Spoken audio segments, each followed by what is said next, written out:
come down to is people get on fucking iTunes, and trust me, I'm one of them, that will, like, instead of buying the records, they'll buy just, like, one song. Yeah. They like. Yeah. You know, but I go back to, like, all the retro stuff. Yeah. Like, buy old fucking, like, free, like classic live shit. You know, I want that whole record, man.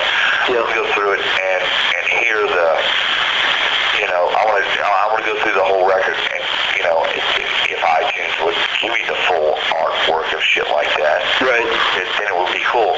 That our whole principle on this record was based around, we wanted to make a record, put it into these digipacks, and I don't know if you have one. Yeah. But make people go through and read the fucking lyrics just like I did when I was a kid. Right. I couldn't wait for that to come out, man. I mean, just sitting there, you know, just waiting to fucking, you know, for that record store to open and go that way.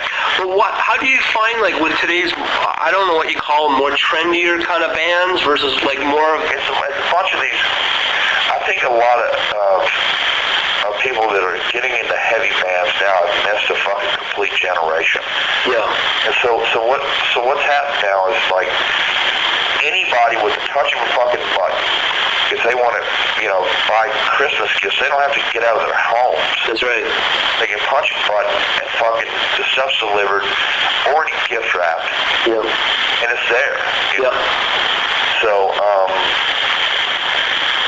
you know, that's just the way that the technology is these days, and it's just becoming that kind of age. So it takes, like for me, like I would much rather talk to somebody on the phone than sit and email somebody and be taken out of context. Yeah, you're totally right on that.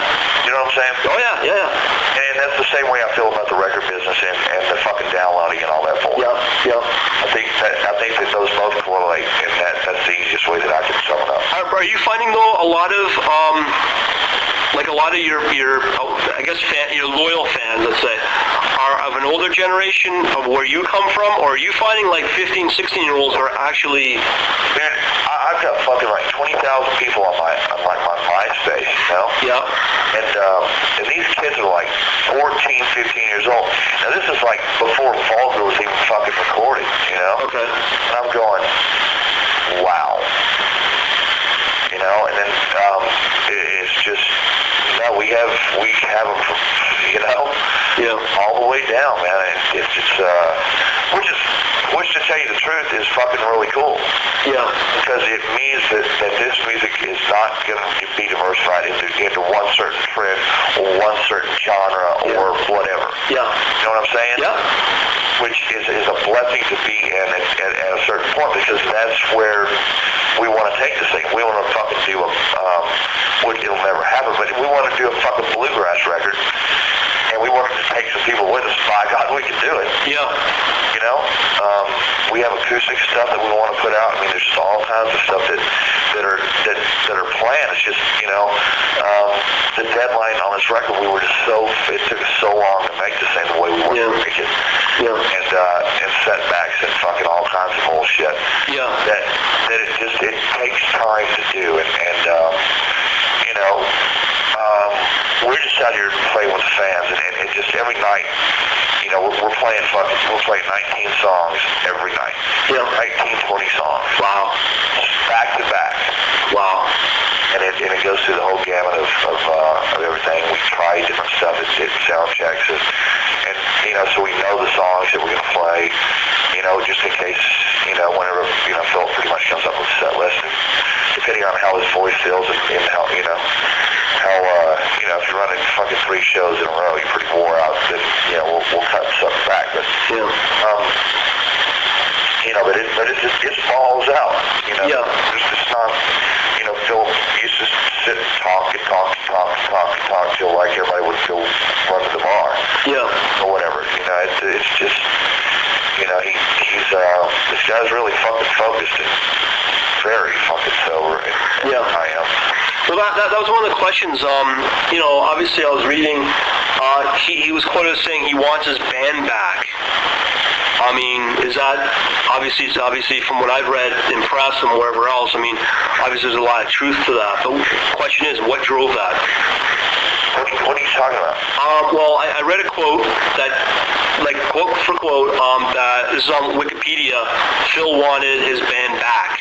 I mean, I don't know if it's a misquote or whatnot, but What band? Down. I mean, I don't know if that's something I'm misreading or something. Yeah, man. I mean, a lot of things happen in between. He got fucking sober, man. He got his back surgery. Yeah. He cleaned his shit up completely. Yeah. Came out of that fucking coma. He had such severe pain, and we just all pushed it off. He just wants to get fucked up, Yeah. And at a certain point, you do just want to get fucked up. Yeah. And you do that. Yeah. I certainly did. But what had happened is his had led to heroin addiction. Yeah. Yeah. And then he had tried to stop doing that. And anyway, sorry about that. No worries. Old bad company on my ringtone.